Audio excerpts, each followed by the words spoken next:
ಎಲ್ಲ ಸಮಾಜದ ನಮ್ಮ ಗ್ರಾಮದ 14 ಕುಟುಂಬಗಳಿಗೆ ನಮ್ಮ ಜೊತೆಯಲ್ಲೇ ಇರ್ತಕ್ಕಂಥ 84 ಜನ, 14 ಮನೆ ಅಂತ ಹೇಳಿದ್ರೆ 84 ಜನ. ಶೆಟ್ರ ಹತ್ರ ಲೆಕ್ಕ ಕೂಡ ಇದೆ, ಎಲ್ಲಾ ಮನೆ ಸೇರಿಸಿದ್ರೆ ಎಷ್ಟು ಇದ್ದಾರೆ ಅಂತ ಕೇಳಿದ್ರೆ ಒಟ್ಟು 84 ಜನ ಇದ್ದಾರೆ. ಆ 84 ಜನರಿಗೆ ಒಂದು ಶಾಶ್ವತವಾಗಿರ್ತಕ್ಕಂಥ ಸೂರನ್ನ, ನೆಲೆಯನ್ನ ಕಲ್ಪಿಸ್ಕೊಂಡಿರ್ತಕ್ಕಂಥ ಒಂದು ಕಲ್ಪಿಸಿಕೊಟ್ಟಿರ್ತಕ್ಕಂಥ ಒಂದು ಸಾರ್ಥಕವಾಗಿರ್ತಕ್ಕಂಥ ಕಾರ್ಯಕ್ರಮ ಇದು ಅಂತ.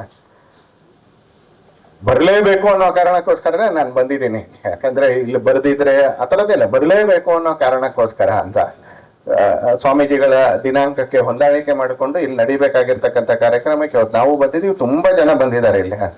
ಪೂಜ್ಯ ಪೇಜಾವರ ಶ್ರೀಗಳು ಆಶೀರ್ವಾದ ಎಲ್ಲಿಂದಲೋ ಬಂದು ಆಶೀರ್ವಚನವನ್ನ ಮಾಡಿ ಅವ್ರದೇ ನಿಯಮದ ಕಾರಣಕ್ಕೆ ಪೂಜೆ ಮಾಡದೆ ಅವರು ಆಹಾರ ಸ್ವೀಕರಿಸಲ್ಲ. ಹೀಗಾಗಿ ಪೂಜೆನೂ ಮಾಡಬೇಕು, ಆಹಾರ ಸ್ವೀಕರಿಸಬೇಕು ಮತ್ತು ಅಯೋಧ್ಯೆಗೆ ತೆರಳಬೇಕು ಅನ್ನುವಂತ 3 ಅನಿವಾರ್ಯತೆಗಳ ಕಾರಣಕ್ಕೆ ಅವರು ಆಶೀರ್ವಚನ ಮಾಡಿ ನಮ್ಮ ಮಧ್ಯದಿಂದ ಸ್ವಲ್ಪ ಹೊತ್ತಿಗೆ ಮುಂಚೆ ತಾನೇ ಅವರು ನಿರ್ಗಮಿಸಿದ್ದಾರೆ. ಪೂಜ್ಯ ಬಸವ ಮೂರ್ತಿ ಮಾದಾರಾಯ ಚೆನ್ನಯ್ಯ ಸ್ವಾಮಿಗಳ ಅಂತಾರೆ, ಮನಸ್ಸಿಗೆ ತಟ್ಟುವಂತ ರೀತಿಯಲ್ಲಿ 4 ಮಾತುಗಳನ್ನ ಸ್ವಲ್ಪ ಹುಡುಕೋಬೇಕು ನಾವು. ಕನ್ನಡಿ ಇಟ್ಕೊಂಡು ನಮ್ಮ ಬಗ್ಗೆ ನಾವೇ ಹುಡುಕೊಳ್ಬೇಕು. 2 ಹತ್ಯೆ ಆಗತ್ತೆ, ಒಂದು ಹತ್ಯೆಗೆ ವಿರೋಧ ಆಗತ್ತೆ, ಇನ್ನೊಂದು ಹತ್ಯೆಗೆ ಸಂವೇದನೆ ಕೂಡ ಪ್ರಕಟ ಆಗೋದಿಲ್ಲ ಅನ್ನುವಷ್ಟು ದಪ್ಪ ಚರ್ಮದ ಸಮಾಜ ಆಗ್ಬಿಟ್ಟಿದೀವಿ ನಾವು ಅನ್ನೋದನ್ನ ಏನು ಬೈದೆ ಸ್ವಲ್ಪ ಮುಟ್ಟು ನೋಡ್ಕೊಳ್ಳುವ ಹಾಗೆ ನಮಗೆ 4 ಕಿವಿ ಮಾತುಗಳನ್ನ ಹೇಳಿದ್ದಾರೆ. ಅದೇ ಸಮಾಜಕ್ಕೆ ಸೇರಿರ್ತಕ್ಕಂಥವ್ರು ನಾವು. ಹಾಗಾಗಿ ನಾವು ಯೋಚನೆ ಮಾಡ್ಬೇಕು ಅಂತೇಳಿ ಅವರು ಆಶೀರ್ವಾದದ ರೂಪದ 4 ಮಾತುಗಳನ್ನ ಆಡಿದ. ಇನ್ನೊಂದೇ ಚಪ್ಪಾಳೆ ತಟ್ಟುವಂತ ಕೆಲಸ ನಾನು ನನ್ನ ಮಾತು ಮುಗಿಸ್ಲಿಕ್ಕಿಂತ ಮುಂಚೆ ನಿಮಗೆ ಕೊಡ್ತೀನಿ. ನಾನು ಎಚ್ ಎಸ್ ಶೆಟ್ರು ಮತ್ತು ಎಚ್ ಎಸ್ ಶೆಟ್ಟರ್ ಕುಟುಂಬದ ಅನೇಕ ಸದಸ್ಯರು ಈ ಸಭೆಯಲ್ಲಿ ಇದ್ದೀರಿ. ದಯಮಾಡಿ ನಾನು 1 ನಿಮಿಷ ದಯವಿಟ್ಟು ಎದ್ದು ನಿಂತ್ಕೊಳ್ಳಿ ಅಂತ ವಿನಂತಿ ಮಾಡ್ತೀನಿ. ಏನು ಕಸಿವಿಸಿ ಮಾಡ್ತಾ ಇಲ್ಲ. ಎಚ್ ಎಸ್ ಶೆಟ್ಟರ್ ಕುಟುಂಬದವರು ಮತ್ತು ಎಚ್ ಎಸ್ ಶೆಟ್ರು ದಯಮಾಡಿ ನಿಂತ್ಕೊಳ್ಳಿ. ಇವರಿಗೆ ಕನಿಷ್ಠ ಅಂದ್ರೆ 30 ಸೆಕೆಂಡ್ ಚಪ್ಪಾಳೆ ಹೊಡಿಬೇಕು ನಾವೆಲ್ಲರೂ ಕೂಡ ಬರುವಾಗೆ. ಮತ್ತು ಅವರನ್ನು ನೋಡಿ ಚಪ್ಪಾಳೆ ಹೊಡೀರಿ ಅಂತಲ್ಲಿ. ಆಕಾಶ ನೋಡಿ ಚಪ್ಪಾಳೆ ಹೊಡಿಬೇಡಿ. ಅಲ್ಲೂ ಮಧ್ಯದಲ್ಲಿ ನಿಂತಿದ್ದಾರೆ, ವೇದಿಕೆ ಮೇಲೆ ನಿಂತಿದ್ದಾರೆ. ಅರ್ಧ ನಿಮಿಷ ಪೂರ್ತಿ ಚಪ್ಪಾಳೆ ಹೊಡಿಬೇಕು ಅಂತ. ಚೌಕಾಸಿ ಮಾಡಬೇಡಿ, ಕಂಚೂಸಿ ಮಾಡಬೇಡಿ. ನಾವು ಮಾಡ್ಬೋದಾಗಿರೋ ಏಕೈಕ ಕೆಲಸ ದೊಡ್ಡವರ ಆಶೀರ್ವಾದ, ನನ್ನ ವಯಸ್ಸಿನವ್ರ ಶುಭಾಶಯ ಮತ್ತು ಅಭಿನಂದನೆ ಹೇಳುವಂತ ಕೆಲಸ. ಅದನ್ನ ಮನಪೂರ್ವಕ ಮಾಡೋಣ. ಉಳಿದಿದ್ದನ್ನ ಭಗವಂತ ತಾಕತ್ ಕೊಟ್ಟರು ಮಾಡಕ್ಕಾಗಲ್ಲ, ಅಷ್ಟನ್ನು ಮಾಡೋಣ ಅಂತಲೇ.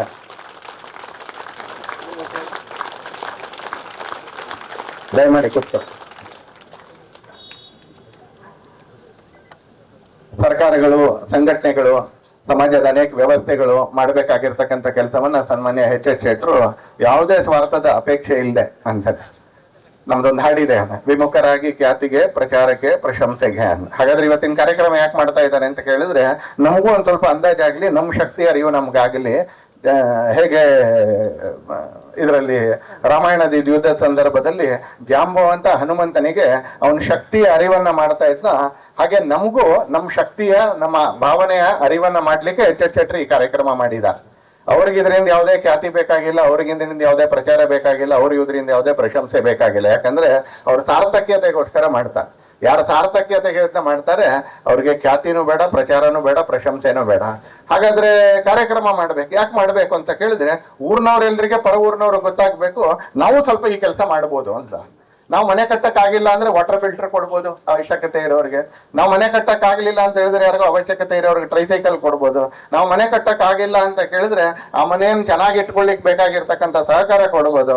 ನಮಗ್ ಮನೆ ಕಟ್ಲಿಕ್ಕೆ ಆಗ್ಲಿಲ್ಲ ಅಂದ್ರೆ ನಮಗ್ ಭಗವಂತ ಹೇಳ್ಕೊಟ್ಟಿರುವಂತ ಅಥವಾ ಆಶೀರ್ವಾದ ಮಾಡಿರ್ತಕ್ಕಂಥ 4 ಭಜನೆನ ನಾವು ನಮ್ಮ ಮನೇಲೇ ಕುತ್ಕೊಂಡು ಹೇಳೋದಕ್ಕಿಂತ ಸಮರಸತೆಯ ಭಾವದಿಂದ ಹೋಗಿ ಅವ್ರ ಮನೇಲಿ ಕುತ್ಕೊಂಡು ನಾವು ವಾರಕ್ಕೊಂದ್ಸಲಿ ಶುಕ್ರವಾರನೋ ಮಂಗಳವಾರನೋ ಭಜನೆ ಮಾಡ್ಬೋದು ಅನ್ನೋದನ್ನ ಅರ್ಥ ಮಾಡ್ಸಕ್ಕೋಸ್ಕರ ಎಚ್ ಎಸ್ ಶೆಟ್ರು ಈ ಕಾರ್ಯಕ್ರಮ ಮಾಡಿದ್ದಾರೆ. ಮತ್ತು ಆ 14 ಜನರ ಗೃಹ ಪ್ರವೇಶ, ನಮ್ಮಗಳ ಮನೆ ಗೃಹ ಪ್ರವೇಶ ಹೇಗೆ ಆನಂದದಿಂದ ನಡೆಯುತ್ತ ಹಾಗೆ ಎಲ್ಲ ಬಂಧು ಇಷ್ಟರಿಗೆ, ಗ್ರಾಮಸ್ಥರಿಗೆ ಊಟ ಹಾಕೋದ್ರ ಮುಖಾಂತರ ಆನಂದದಿಂದ ನಡಿಬೇಕು ಅಂತೇಳಿ ಆ ಸಮಾಜದ ಬಂಧುಗಳಿಗೆ, ಆ ಬಾಂಧವರಿಗೆ ಅನ್ನಿಸ್ಬೇಕು ಅಂತ ಈ ಕಾರ್ಯಕ್ರಮ ಮಾಡಿದ. ಈ ಕಾರ್ಯಕ್ರಮ ಖ್ಯಾತಿಗೆ, ಐಡೆಂಟಿಟಿಗೆ ಅಂತ ಮಾಡಿಲ್ಲ. ಮಾಡ್ತಾ ಮಾಡ್ತಾ ಸಮಾಜದ ಕೆಲಸ ಮಾಡ್ತಾ ಎಂತೆಂತ ಅಪಾಯಗಳಿಗೆ ಸಿಕ್ಕಾಕೊಂಡಿದ್ದೀನಿ ಅಂತ ಅವರೇ ನಮ್ಗೆ ಹೇಳಿದ್ರು. ಒಂದ್ಸಲ ಹೊಡೆಸ್ಕೋಬೇಕಾಗಿರುವಂತ ಅನಿವಾರ್ಯತೆಯನ್ನು ಸಮಾಜದ ಕೆಲಸ ಮಾಡ್ತಾ ಮಾಡ್ತಾ ಸಿಕ್ಕಾಕೊಂಡಿದ್ದೆ ಅನ್ನೋದನ್ನ ಹೇಳಿದ್ರು ಒಂದ್ಸಲ. ಅದನ್ನೇನು ಕಟು ಭಾವನೆಯಿಂದ, ಕಹಿ ಭಾವನೆಯಿಂದ ಹೇಳಲಿಲ್ಲ. ಹೀಗೂ ಎಲ್ಲ ನಡೆಯುತ್ತೆ. ಇಲ್ಲಿ ಸಮಾಜದ ಕೆಲಸ ಮಾಡ್ತಕ್ಕಂಥ ಬಹಳ ಜನರಿಗೆ ಇದ್ರದ್ದು ಅರಿವಿದೆ. ಒಂದ್ಸಲಿ ಹೊಡೆಸ್ಕೊಳ್ಳಿಲ್ಲ ಎಂದ್ರೂ ಕೂಡ ನಮ್ಗೆ ಈ ಪರಿಸ್ಥಿತಿ ಅರಿವಿದೆ. ಯಾಕಂದ್ರೆ ಸಮಾಜದ ಕೆಲಸ ಟ್ಯಾಂಕ್ಲೆಸ್ ಜಾಬ್ ಅದು ಧನ್ಯವಾದವೇ ಇಲ್ಲದೆ ಇರ್ತಕ್ಕಂಥ ಕೆಲಸ. ಪಡ್ಕೊಂಡಿರೋರು, ನೋಡ್ತಾ ಇರೋರು ಎಲ್ಲರ ಮನಸ್ಸಲ್ಲಿ ಒಂದು ಕ್ವಶನ್ ಮಾರ್ಕ್ ಇರುತ್ತೆ ಅಂತ. ನೀವು ಉದಾಹರಣೆಗೆ ಬೆಂಗಳೂರಿನ ನಿಮ್ಯಾನ್ಸ್ ನಲ್ಲಿ ಡಾಕ್ಟರ್ಗಳ ಹತ್ರ ಹೋದ್ರೆ ಅತ್ಯಂತ ಅದ್ಭುತವಾಗಿರ್ತಕ್ಕಂಥ ಮಾನವೀಯ ಸಂವೇದನೆ ಇರತಕ್ಕಂಥ ಡಾಕ್ಟರ್ಗಳು. ಅಕಸ್ಮಾತ್ ಅವರು ಏನೋ ಒಂದು ಟೆನ್ಷನ್ ಕಾರಣಕ್ಕೆ ಜೋಲ್ ಮುಖ ಹಾಕೊಂಡಿದ್ರೆ ಅವ್ರ ಪಕ್ಕದ ಮನೆಯವ್ರ ಕುಟುಂಬದವ್ರು ಹೇಳ್ತಾರೆ ಟ್ರೀಟ್ಮೆಂಟ್ ಕೊಟ್ಟು ಕೊಟ್ಟು ಕೊಟ್ಟು ಇವನು ಕೂಡ ಹಂಗಾಗ್ಬಿಟ್ಟಿದ್ದಾನೆ ಅಂತ ಹೇಳಿ it is A thankless job ಅಂತಲೇ ಹಾಗೆ ಅನೇಕ ಬಾರಿ ನಮ್ಗೆ ಧನ್ಯವಾದದ ಅಕಸ್ಮಾತ್ ಅಪೇಕ್ಷೆ ಇದ್ರೆ ಸಮಾಜದಲ್ಲಿ ನಿರಾಶೆನೇ ಆಗುತ್ತೆ. ಅವ್ರಿಗೆ ಪ್ರಶ್ನೆ ಬಂದಂಗೆ ಮಾಡ್ತಾ ಇದೀಯ ಅಂತ ಹೇಳಿದ್ರೆ ನಮ್ಮೂರಿನವ್ರಿಗೆ ಯಾಕೆ ಮಾಡಲ್ಲ, ನಮ್ಮೂರಿನವ್ರಿಗೆ ಮಾಡ್ತೀಯ ಅಂದ್ರೆ ನಮ್ಮ ಜಾತಿಯವ್ರಿಗೆ ಯಾಕೆ ಮಾಡಲ್ಲ, ನಮ್ಮ ಕುಟುಂಬದಲ್ಲೇ ಬಹಳ ಜನ ಇದ್ದಾರೆ ಅವ್ರಿಗೆ ಯಾಕೆ ಕೊಡೋದಿಲ್ಲ, ಹೀಗೆ ಅನೇಕ ತರದ ಕಾಮೆಂಟ್ಗಳು ಟಿಪ್ಪಣಿಗಳು ನಮ್ಮ ಸಮಾಜದಲ್ಲಿ ಬರುವಂತ ಸಂದರ್ಭದಲ್ಲಿ ಬರೇ ಕೆಲಸ ಮಾಡಕ್ಕೆ ಸಂಪನ್ಮೂಲ ಇದ್ರೆ ಸಾಕು, ಒಂದ್ ಸ್ವಲ್ಪ ಸಂವೇದನೆ ಇದ್ರೆ ಸಾಕು ಅಂತಾಗಲ್ಲ, ಗಟ್ಟಿ ಗುಂಡಿಗೆ ಕೂಡ ಬೇಕು ಅನೇಕ ಸಲ ಇದ್ರ ಮುಖಾಂತರ ಮಾಡ್ಬೇಕಾ. ಇದ್ರಲ್ಲಿ 10 ಜನ ತೊಂದರೆ ಮಾಡೋಂಥವ್ರು ನನ್ನ ಹೆಸರು ಹಾಕ್ಲಿಲ್ಲ ಇನ್ವಿಟೇಷನ್ ಅಲ್ಲಿ ಅಥವಾ ಶಿಲಾಫಲಕದಲ್ಲಿ ನನ್ನ ಹೆಸರು ಹಾಕ್ಲಿಲ್ಲ, ಕೃತಜ್ಞತೆಯಲ್ಲಿ ನನ್ನ ಹೆಸರು ಹೇಳಲಿಲ್ಲ, ಇದು ಕೂಡ ಇರ್ತಾವೆ, ಇದನ್ನು ಕೂಡ ಎದುರಿಸ್ಬೇಕಾಗತ್ತೆ. ಆದ್ರೆ ಇದನ್ನೆಲ್ಲವನ್ನ ಎದುರಿಸಿದಂತ ಈ ದೇಶದಲ್ಲಿ ಕೆಲಸ ಮಾಡ್ತಾ ಇರ್ತಕ್ಕಂಥ ಸಾವಿರಾರು ಜನ ಇದ್ದಾರೆ, ಸಾವಿರಾರು ಜನ. ಭಗವಂತ ಮನುಷ್ಯನಿಗೆ 3 ವಿಶೇಷವಾಗಿರ್ತಕ್ಕಂಥ ಅಂಗಗಳನ್ನ ಕೊಟ್ಟಿದ್ದಾನೆ. ಭಗವಂತ ಮನುಷ್ಯನಿಗೆ ಮೆದುಳು ಕೊಟ್ಟಿದ್ದಾನೆ, ಭಗವಂತ ಮನುಷ್ಯನಿಗೆ ಹೃದಯ ಕೊಟ್ಟಿದ್ದಾನೆ, ಭಗವಂತ ಮನುಷ್ಯನಿಗೆ ಕರುಳು ಕೊಟ್ಟಿದ್ದಾನೆ. ಉಳಿದಿದ್ದೆಲ್ಲವನ್ನು ಬಹಳ ಉಲ್ಲೇಖ ಮಾಡೋದಿಲ್ಲ ಜನ. ಮೆದುಳು ಕೊಟ್ಟಿದ್ದಾನೆ ಅಂತ ಉಲ್ಲೇಖ ಮಾಡ್ತಾರೆ, ಹೃದಯ ಕೊಟ್ಟಿದ್ದಾನೆ ಅಂತ ಉಲ್ಲೇಖ ಮಾಡ್ತಾರೆ, ಹಾಗೆ ಕರುಳು ಕೊಟ್ಟಿದ್ದಾನೆ ಅಂತ ಉಲ್ಲೇಖ ಮಾಡ್ತಾರೆ. ಮೇದೋಜೀರಕ ಗ್ರಂಥಿ ಕೊಟ್ಟಿದ್ದಾನೆ, ಜಠರ ಕೊಟ್ಟಿದ್ದಾನೆ, ದೊಡ್ಡ ಕರುಳು ಕೊಟ್ಟಿದ್ದಾನೆ ಅಂತ ಯಾರು ಕೂಡ ಹೇಳೋದಿಲ್ಲ. ಹೀಗೆ ಸಂವಾದ ನಡೆಸ್ಬೇಕಾದ್ರೆ ಅವನ್ ಮೆದುಳು ಕೊಟ್ಟಿದ್ದಾನೆ, ಹೃದಯ ಕೊಟ್ಟಿದ್ದಾನೆ, ಕರುಳು ಕೊಟ್ಟಿದ್ದಾನೆ ಅಂತ ನೀವು ಕೂಡ ಉಪಯೋಗಿಸಿದಿರಿ, ನಾನು ಕೂಡ ಉಪಯೋಗಿಸಿದ್ದೀನಿ. ಆದ್ರೆ ಅದರಲ್ಲಿ ಮೆದುಳಿಗೆ ಗಂಡು ಮೆದುಳು ಹೆಣ್ಣು ಮೆದುಳು ಅಂತ ಯಾರು ಕೂಡ ಹೇಳೋದಿಲ್ಲ. ಬುದ್ಧಿಯನ್ನು ಬುದ್ಧಿ ತರ್ಕ ಕೊಡುತ್ತೆ, ಬುದ್ಧಿ ಒಂದ್ ಸ್ವಲ್ಪ ಜ್ಞಾನ ಕೊಡುತ್ತೆ. ಆದ್ರೆ ಮೆದುಳಿಗೆ ಇಲ್ಲಿವರೆಗೆ ಜಗತ್ತಿನಲ್ಲಿ ಯಾರಾದ್ರೂ ಜ್ಞಾನಿಗಳಿದ್ರೆ ಮೇಷ್ಟ್ರಿದ್ರೆ ತಪ್ಪಿದ್ರೆ ನಂದು ಆಮೇಲೆ ಸರಿ ಮಾಡಿ ಅಂತಲ್ಲಿ, ಆದ್ರೆ ಮೆದುಳಿಗೆ ಇದು ಗಂಡು ಮೆದುಳು ಇದು ಹೆಣ್ಣು ಮೆದುಳು ಅಂತ ಯಾರು ಕೂಡ ಹೇಳೋದಿಲ್ಲ. ಹಾಗೆ ಹೃದಯಕ್ಕೂ ಕೂಡ ಅಷ್ಟೇ, ಭಾವನೆಗೆ ಪ್ರೀತಿಗೆ ಪ್ರೇಮಕ್ಕೆ ಸಂಬಂಧಪಟ್ಟಿರ್ತಕ್ಕಂಥ ಹೃದಯಕ್ಕೂ ಇದು ಗಂಡಸಿನ ಹೃದಯ ಇದು ಹೆಂಗಸಿನ ಹೃದಯ ಅಂತ ಇಲ್ಲಿವರೆಗೆ ಯಾರು 2 ತರದ ಹೃದಯ ಅಂತ ಮಾಡ್ಲಿಲ್ಲ.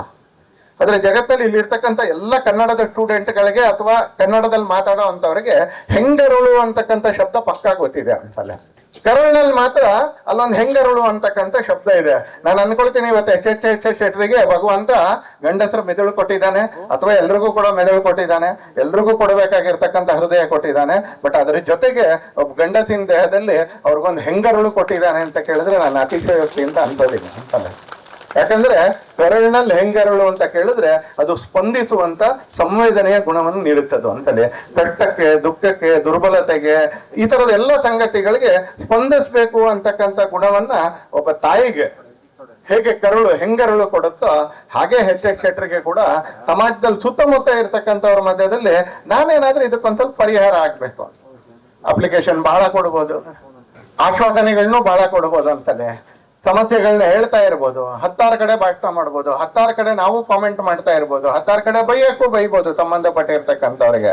ಆದ್ರೆ ಯಾವುದೇ ಸಮಸ್ಯೆಗೆ ಇಲ್ಲಿರ್ತಕ್ಕಂಥ ಬಹಳ ಜನ ಇಲ್ಲಿ ಕೂತ್ಕೊಂಡಿರ್ತಕ್ಕಂಥವ್ರಿಗೆ ನಾವು ಕೆಲಸ ಮಾಡ್ತಾ ಇರ್ತಕ್ಕಂಥ ಸಂಘಟನೆಯಲ್ಲಿ ಗಳಿಸಿರ್ತಕ್ಕಂಥದ್ದು ಅಂದ್ರೆ ಅದರಲ್ಲಿ ನಾನ್ ಹೇಗ್ ಪರಿಹಾರ ಆಗ್ಬೋದು ಅಂತ, ನನ್ನ ಪಕ್ಷದಲ್ಲಿ ನಾನು ಹೇಗ್ ಪರಿಹಾರ ಆಗ್ಬೋದು. ಇನ್ ದೊಡ್ಡ ಪರಿಹಾರಗಳು ಬೇರೆಯವ್ರು ಯಾರೋ ಮಾಡ್ಬೇಕು, ಆದ್ರೆ ನನಗಿರೋ ಸಾಮರ್ಥ್ಯದಲ್ಲಿ ನನ್ನ ಮಟ್ಟದಲ್ಲಿ ನಾನು ಹೇಗ್ ಪರಿಹಾರ ಆಗ್ಬೋದು ಅನ್ನೋದನ್ನ ನಮ್ಮ ಸಂಘಟನೆ ಕಲಿಸ್ಕೊಟ್ಟಿದೆ ಅಂತಲ್ಲಿ. ಎಚ್ ಶೆಟ್ರು ಆ ತರ ತಾನಿರುವಂತ ವ್ಯವಸ್ಥೆಯಲ್ಲಿ ಭಗವಂತ ತನಗೆ ಕೊಟ್ಟಿರ್ತಕ್ಕಂಥ ಸಾಮರ್ಥ್ಯದಲ್ಲಿ ದೇವರು ಅವ್ರಿಗೆ ಕೊಟ್ಟಿರ್ತಕ್ಕಂಥ ಹೆಂಗರುಳಿನಲ್ಲಿ ತನಗೆ ಕಂಡಿರ್ತಕ್ಕಂಥ ಒಂದು ಸಮಸ್ಯೆಗೆ ಅವರು ಆಂಪ್ಲಿಫೈಯರ್ ಆಗ್ಲಿಲ್ಲ, ಅವ್ರ ಮೈಕ್ ಆಗ್ಲಿಲ್ಲ, ಅವ್ರ ಆಂಪ್ಲಿಫೈಯರ್ ಅಥವಾ ಇನ್ನೇನೋ ಧ್ವನಿವರ್ಧಕ ಆಗ್ಲಿಲ್ಲ, ಅಥವಾ ಅವರು ಅದಕ್ಕೆ ಅಪ್ಲಿಕೇಶನ್ ಆಗ್ಲಿಲ್ಲ, ಅವರು ಅದಕ್ಕೆ ಪರಿಹಾರ ಆದ್ರು. He became a solution to that problem. ಅದಂತೇಳಿ ಅವ್ರು ಇರೋರಿಗೆಲ್ಲ ಇಡೀ ಜಿಲ್ಲೆಯಲ್ಲಿ ಅವರೇ ಪರಿಹಾರ ಅಂತ ಕೇಳಿದ್ರೆ ಆತರ ಅವ್ರು ಯೋಚನೆ ಮಾಡಿಬಿಟ್ಟು ತನಗ್ ತಾನೇ ಮೋಸ ಮಾಡಕ ನನ್ನ ಕೈಲೆಲ್ಲ ಆಗುತ್ತೆ, ಸಾವಿರಾರು ಜನರಿಗೆ ಮನೆ ಇಲ್ಲ, ನಾನೇನ್ ನಾವೆಲ್ಲ ಅಂತವ್ರು ನಾನೇನ್ ಮಾಡಕ್ಕಾಗತ್ತೆ, ರೋಡಲ್ಲಿ ಹೋಗ್ತಾ ಇರ್ಬೇಕಾದ್ರೆ ಯಾವ್ದಾದ್ರು ಆಕ್ಸಿಡೆಂಟ್ ಆಗಿದ್ರೆ ನಾನೇನ್ ಮಾಡಕ್ಕಾಗತ್ತೆ, ಅದಕ್ಕೆ ನಾನು ಸರಿಯಾಗಿ ತಲುಪೋಣ ಅಂತ ಹೋಗೋಣ ಅನ್ನೋ ಅಂತವ್ರು ನಮ್ಮಂತವ್ರೆ. ಆದ್ರೆ ಅವ್ರ ತರದವ್ರು ಕೆಲವರು ಇರ್ತಾರೆ, ಇದರಲ್ಲಿ 100 ಜನರಿಗೆ ನಾನು ಸಮಸ್ಯೆಗೆ ಪರಿಹಾರ ಆಗ್ಲಿಕ್ಕೆ ಸಾಧ್ಯ ಇಲ್ಲದೆ ಇದ್ರು, 1000 ಜನರಿಗೆ ನನ್ನ ಸಮಸ್ಯೆಗೆ ಪರಿಹಾರ ಆಗ್ಲಿಕ್ಕೆ ಸಾಧ್ಯ ಇಲ್ಲದಿದ್ರು ಕೂಡ ನಾನು ಒಂದು ಪುಟ್ಟದ 20 ನನ್ನ ಸುತ್ತಮುತ್ತ ಇರೋ ಕತ್ಲನ್ನ ನನ್ನ ಕೈಲಿ ಹೋಗ್ಲಾಡ್ಸಕ್ ಸಾಧ್ಯ ಇದೆ ಅಂತ ಹೇಳಿ ಪ್ರಯತ್ನಶೀಲರಾದವರು. ಇನ್ನೂ ಅವ್ರಿಗೆ ಆಪರೇಷನಲ್ ಪ್ರಾಬ್ಲಮ್ ಬಂದಿರ್ತಕ್ಕಂಥದ್ದು ಅನೇಕ ಸಂಗತಿಗಳು ಅವ್ರು ಹೇಳಲಿಲ್ಲ, ಹೇಳ್ಬೋದು ಅವ್ರು ಯಾವಾಗಾದ್ರೂ ಅನುಭವ ಕೇಳಿದ್ರೆ, ಮಾಡ್ತಾ ಇರ್ಬೇಕಾದ್ರೆ. ಹಾಗಾಗಿ ಅದೆಲ್ಲದರ ಜೊತೆಗೆ ಅವ್ರಿಗೆ ಭಗವಂತ ದಯಪಾಲಿಸಿರ್ತಕ್ಕಂಥ ಹೆಂಗರಳಿನ ಜೊತೆಗೆ ಅವ್ರಿಗೂ ಇವತ್ತು ಈ 14 ಮನೆಗೆ ಅವ್ರು ನಿರ್ಮಾಣ ಮಾಡುವಂತ ಒಂದು ಸಂಕಲ್ಪ ಶಕ್ತಿಯ ಜೊತೆಗೆ ಅದನ್ನು ಪೂರ್ತಿ ಕೂಡ ಮಾಡಿದ. ಇಲ್ಲಿ ಕೂತ್ಕೊಂಡಿರ್ತಕ್ಕಂಥ ತುಂಬಾ ಜನರಿಗೆ ಬೆಂಗಳೂರು, ಮೈಸೂರು, ದಿಲ್ಲಿಯೋ ಎಲ್ಲಾದ್ರೂ ಇದ್ರೆ 2 BHK ಮನೆ ಅಂತ ಹೇಳಿದ್ರೆ ಅದೊಂದು ಗ್ಲಾಮರಸ್ ಆಗಿರ್ತಕ್ಕಂಥ ಶಬ್ದ. 2 BHK, 3 BHK, 4 BHK ಅಂತಕ್ಕಂಥದ್ದು ಜಗತ್ತಿನಲ್ಲಿ ರಿಯಲ್ ಎಸ್ಟೇಟ್, ಬಿಲ್ಡಿಂಗ್ ಇಂಡಸ್ಟ್ರಿಯಲ್ಲಿ ಇರ್ತಕ್ಕಂಥ ದೊಡ್ಡ ಶಬ್ದ. ಇವತ್ತು ಎಚ್ ಶೆಟ್ಟರು ಕೊಡ್ಬೇಕಾದ್ರೆ ಕೂಡ ಕಂಜೂಸಿ ಮಾಡಿಕೊಡ್ಲಿಲ್ಲ. ಅವರು ಜಗತ್ತಿನ ಪರಿಭಾಷೆಯಲ್ಲಿ ಹೇಳ್ಬೇಕು ಅಂತಾದ್ರೆ 2 BHK ಮನೆ, 2 ಬೆಡ್ರೂಮ್ ಇರ್ತಕ್ಕಂಥ ಮನೆನೇ ಕೊಟ್ಟಿದ್ದಾರೆ ಅವರು. ಊರಿನ ಜನ ಸಂಭ್ರಮಿಸಿದಿರಿ, ಖುಷಿ ಆಯ್ತು. ರಾಘವೇಂದ್ರ ಅವ್ರು ಹೇಳಿದ್ರು, ನಾನು ಬರ್ತಾ 4 ಜನ ತಾಯಂದ್ರಿಗೆ ಹೇಳಿದೆ, ಇನ್ಯಾರ್ದೋ ಮನೆ ಗೃಹ ಪ್ರವೇಶಕ್ಕೆ ಈ ತರ ಹೊಸ್ತು ಅಥವಾ ಹಿಂದೆ ಹಾಕೊಂಡಿದ್ದು ಅಲಂಕಾರ ಮಾಡ್ಕೊಂಡು ಕಲಶ ಹೊತ್ಕೊಂಡು ಬಂದಿರತಕ್ಕಂಥ ತಾಯಂದ್ರೆ ನೀವು ದೊಡ್ಡ ಮನಸ್ಸಿನವರು ಅಂತ ಹೇಳಿದೆ ನಾನು ಅಂತಲೇ. ನಮ್ಮೂರಲ್ಲಿ ಯಾರಾದ್ರೂ ಒಳ್ಳೇದಾದ್ರೆ ನಮ್ಗೆ ಅದೇ ಆಗತ್ತ ಅಂತ. ತೀರಾ ಇಂಥ ಕೆಟ್ಟ ಕರುಳು ಅಥವಾ ಕೆಟ್ಟ ಮನ್ಸು ಕೊಟ್ಟಿದ್ರೆ ಭಗವಂತ ಬೇರೆಯವ್ರಿಗೆ ಒಳ್ಳೇದಾದ್ರೆ ಕರುಪ್ತಾರೆ ಹೊರತು, ಇಲ್ದಿದ್ರೆ ಸಾಧಾರಣವಾಗಿ ನಮ್ಮ ದೇಶದ ಸಮಾಜದಲ್ಲಿ ಇನ್ನೊಬ್ರಿಗೆ ಯಾರಿಗೋ ಒಳ್ಳೇದಾದ್ರೆ ನಾವು ಸ್ಪಂದಿಸ್ತೀವಿ, ನಮಗೂ ಖುಷಿ ಆಗುತ್ತೆ. ಇನ್ಯಾರ್ದೋ ಮನೇಲಿ ದುಃಖ ಆದ್ರೆ ಅದು ನನ್ನ ದುಃಖ. ಹಾಗಾಗಿ ಒಂದ್ ಸ್ವಲ್ಪ ಹೊತ್ತು ನಾನು ಅದನ್ನ ಪರಿಹಾರ ಆಗೋವರೆಗೂ ಅವ್ರ ಜೊತೆಲಿ ಇರ್ಬೇಕು ಅಂತ ನಾವು ಹೋಗ್ತೀವಿ ಅಂತಲ್ಲಿ ಸಾಧಾರಣವಾಗಿರ್ತಕ್ಕಂಥ ನಮ್ಮ ದೇಶದ ಸಮಾಜ. ಹಾಗೆ ಇಡೀ ಊರಿನ ಜನ ಇವತ್ತು ಸಂಭ್ರಮಕ್ಕೆ ಬಂದಿದ್ದೀರಿ. ಯಾಕಂದ್ರೆ ನಮ್ದು ಒಂದೊಂದು ಮನೆ ಗೃಹ ಪ್ರವೇಶ ನಾವು ನೋಡ್ತಿದ್ದೋ, ಇವತ್ತು 14 ಮನೆ ಗೃಹ ಪ್ರವೇಶ ನಡೀತಾ ಇದೆ. ಒಂದೊಂದು ಮನೆ ಗೃಹ ಪ್ರವೇಶಕ್ಕೆ ಎಷ್ಟು ಜನ ಬರ್ತೀವಿ ಅಂತ ಹೇಳಿದ್ರೆ, ನಾವು 14 ಮನೆ ಗೃಹ ಪ್ರವೇಶಕ್ಕೆ ಎಷ್ಟು ಜನ ಬರ್ಬೋದು ಅನ್ನೋದನ್ನ ಊರಿನವ್ರೆಲ್ಲರೂ ತೊಡಸ್ಕೊಟ್ಟಿದ್ದೀರಿ. This is not the end of the day. ಇದು ಅಂತಿಮ ಅಲ್ಲ ಅಂತದ್ದೇ, ಇದು ಅಂತಿಮ ಅಲ್ಲ. ವ್ಯಕ್ತಿ 2 ಕಾಲುಗಳ ಮೇಲೆ, ಸ್ವಂತ ಶಕ್ತಿಯ ಮೇಲೆ ಸ್ವತಂತ್ರವಾಗಿ ನಡೀಲಿಕ್ಕೆ ಪ್ರಾರಂಭ ಆಗುವವರೆಗೆ ನಾವು ಅದನ್ನ ಕೈ ಹಿಡಿದು ನಡೆಸ್ಬೇಕು. ಕೈ ಹಿಡಿದು ನಡೆಸ್ತಾ ಇರ್ಬೇಕಾದ್ರೆ ಅಮ್ಮ ಮಗು ಮಾಡ್ದಂಗೆ 4 ಹೆಜ್ಜೆ ಹೋಗಿ ನೋಡೋಣ, ನಾನು ಇಲ್ಲೇ ಇದ್ದೀನಿ ಅಂತ ಧೈರ್ಯ ತುಂಬಬೇಕು, ಹೋಗ್ಲಿಕ್ಕೆ ಹೇಳ್ಬೇಕು. ಸದಾ ಕೈ ಹಿಡ್ಕೊಂಡು ನಡ್ಸ್ಕೊಂಡು ಹೋಗೋದಲ್ಲ, ನಮಗ್ ಕೀರ್ತಿ ಬೇಕು ಅಂತ. 4 ಹೆಜ್ಜೆ ನಡೀಲಿಕ್ಕೆ ಬಿಡ್ಬೇಕು, ಬೀಳ್ತಾರೆ ಅಂದ್ರೆ ಮತ್ತೆ ಹಿಡ್ಕೊಳ್ಬೇಕು. ಆಮೇಲೆ 10 ಹೆಜ್ಜೆಗೆ ಏರಿಸ್ಬೇಕು, ಆಮೇಲೆ ನಿಧಾನಕ್ಕೆ ನಡಿ ಅಂತ ಹೇಳ್ಬೇಕು. ಅಲ್ಲಿವರೆಗೂ ನಾವು ಸಹಕಾರ ಕೊಡ್ಲೇಬೇಕು. ಆರಂಭದಲ್ಲಿ ಆರ್ಥಿಕವೋ ವ್ಯವಸ್ಥೆಯ ಸಹಕಾರವನ್ನು ಕೊಟ್ರೆ, ಅದಾದ ಮೇಲೆ ನಮ್ದೊಂದು ಸಾಂತ್ವನದ, ನಮ್ದೊಂದು ಸ್ವಾವಲಂಬನೆಯ ಶಕ್ತಿಯನ್ನು ಕೂಡ ಅವ್ರಿಗೆ ನಾವು ಕೊಡಬೇಕು. ಹೀಗಾಗಿ ಮನೆ ಕೊಟ್ಟಿದೀವಿ ಅನ್ನೋ ಹೊಟ್ಟೆ ಕಿಚ್ಚಲ್ಲ, ಮನೆ ಕೊಟ್ಟಿದೀವಿ ನಮ್ ತರಾನೇ ಎದ್ದು ನಿಂತ್ಕೊಳ್ಳೋಂಗ್ ಮಾಡ್ತೀವಿ, ಎಲ್ರ ತರಾನೇ ಎದ್ದು ನಿಂತ್ಕೊಳ್ಳೋಂಗ್ ಮಾಡ್ತೀವಿ ಅಂತಕ್ಕಂಥ ನಮ್ಮ ಸಹೋದರಿ ಸುಶೀಲಾ ನಾಡ್ ಅವ್ರು ಹೇಳಿದ್ರು. ಅನ್ಸಲೆ ಕೊಡ್ತೀವಿ ಅಂತ ಹೇಳಿದ್ರೆ ತಗೊಳಕ್ ಬರಲ್ಲ. ಕೊರೋನಾ ಸಂದರ್ಭದಲ್ಲಿ, ವ್ಯಾಕ್ಸಿನ್ ಸಂದರ್ಭದಲ್ಲಿ ನಮ್ಮ ಕಾರ್ಯಕರ್ತರಿಗೆ ಗೊತ್ತಾಯ್ತಿತ್ತು. ಪ್ರಧಾನ ಮಂತ್ರಿಗಳು ಹೇಳಿದ್ರು, ಪ್ರತಿ ಬೂತ್ನಲ್ಲಿ ಭಾರತೀಯ ಜನತಾ ಪಕ್ಷದ ಕಾರ್ಯಕರ್ತರು ಸೂಕ್ತವಾಗಿರ್ತಕ್ಕಂಥ ಎಚ್ಚರಿಕೆಗಳ ಜೊತೆಗೆ ಜನರನ್ನ ವ್ಯಾಕ್ಸಿನೇಷನ್ಗೆ ಕರ್ಕೊಂಡು ಬರಬೇಕು, ವ್ಯಾಕ್ಸಿನೇಷನ್ ಮಾಡಿಸ್ಬೇಕು ಅಂತ ಹೇಳೋದು. ನಮ್ಗಾಗ ಅನ್ನಿಸ್ತಾ ಇತ್ತು ಇನ್ನೊಂದು ಕೆಲಸ ಬಂತು ಕೊರೋನಾದ ಮಧ್ಯದಲ್ಲಿ, ಅಪಾಯಕ್ಕೆ ಬೇರೆ ಸಿಗಾಕೋಳ್ಬೇಕಲ್ಲ ಅಂತ ಗೊಣಗ್ಕೊಂಡು ಹೋದವರೇ ಜಾಸ್ತಿ ನಾವು ಅಂತ. ಆದ್ರೆ ಸಮಾಜಕ್ಕೆ ಒಳಗೆ ಹೋದ್ಮೇಲೆ ಗೊತ್ತಾಯ್ತು, ಸರ್ಕಾರ ವ್ಯಾಕ್ಸಿನ್ ಕೊಡುತ್ತೆ ಅಂತ ಕೇಳಿದ್ರೆ ತಗೊಳ್ಬೇಕು ಅಂತ ಬಹಳ ಜನರಿಗೆ ಅನ್ಸಿಲ್ಲ, ತಗೊಳ್ಬೇಕು ಅಂತ ಬಹಳ ಜನರಿಗೆ ಗೊತ್ತಿಲ್ಲ. ವ್ಯಾಕ್ಸಿನ್ ಎಲ್ಲಿ ಕೊಡ್ತಾರೆ ಅಂತ ಗೊತ್ತಿಲ್ಲದೆ ಇರೋ ಬಹಳ ವ್ಯವಸ್ಥೆಗಳಿದ್ದಾವೆ, ಬಹಳ ವ್ಯಕ್ತಿಗಳಿದ್ದಾರೆ. ನಮ್ಮ ದೇಶದ ನರ್ಸಿಂಗ್ ಸ್ಟಾಫು, ನಮ್ಮ ದೇಶದ ANMಗಳು ಎಷ್ಟು ಕೆಲಸ ಮಾಡಿದ್ರು ಅಂತ ಕೇಳಿದ್ರೆ, ಅರುಣಾಚಲ ಪ್ರದೇಶದಲ್ಲಿ 37 ಕಿಲೋಮೀಟರ್ ನಡ್ಕೊಂಡು ಹೋಗಿ ಅಲ್ಲಿ ಅಂದ್ರೆ ಅಲ್ಲಿನ ಕುರಿ ಸಾಕಣೆ ಮಾಡ್ತಾ ಇದ್ದಂತ, ಇಲ್ಲಿಯ ಕುರಿ ಅಲ್ಲ, ಅದು ಎತ್ತರದ್ದು ದಪ್ಪದ್ದು, ಅಲ್ಲಿಯ ಕುರಿ ಸಾಕಣೆ ಮಾಡ್ತಾ ಇದ್ದಂತ ಕುಟುಂಬಗಳಿಗೆ 37 ಕಿಲೋಮೀಟರ್ ನಡ್ಕೊಂಡು ಹೋಗಿ ಅವ್ರಿಗೆ ವ್ಯಾಕ್ಸಿನೇಷನ್ ಕೊಟ್ಟೆ. ಯಾಕಂದ್ರೆ ಅವ್ರಿಗೆ ಕೊರೋನಾ ಬಂದಿದೆ, ವ್ಯಾಕ್ಸಿನೇಷನ್ ತಗೊಳ್ಬೇಕು ಅನ್ನೋದು ಕೂಡ ಗೊತ್ತಿರಲಿಲ್ಲ ಅಂತ.